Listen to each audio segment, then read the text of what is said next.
Runway is back, and in the first 10 seconds, Nigel makes it feel nostalgic right away. When he says, well, look at what TJ Maxx dragged in. 20 years later, Devil Wears Prada 2 isn't playing nice. This is about power and who gets to define taste.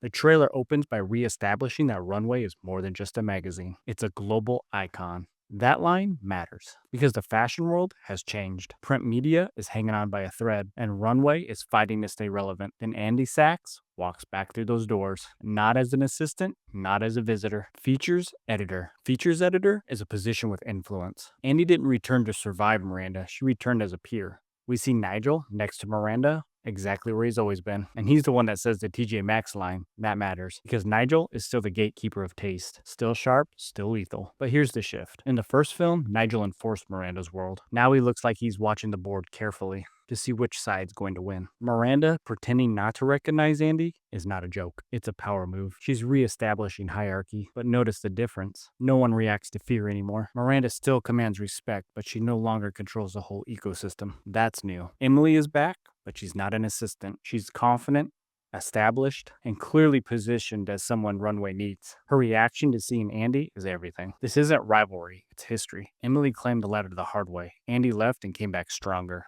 That scares Miranda more than either one of them realize. This movie's not about fashion only, it's about relevance. Miranda represents legacy authority. Andy represents adaptation. Emily represents modern influence. And Nigel is the bridge between old taste and new power. The tension isn't personal, it's structural. Who decides what matters on an industry that's built by image? Everyone has a platform.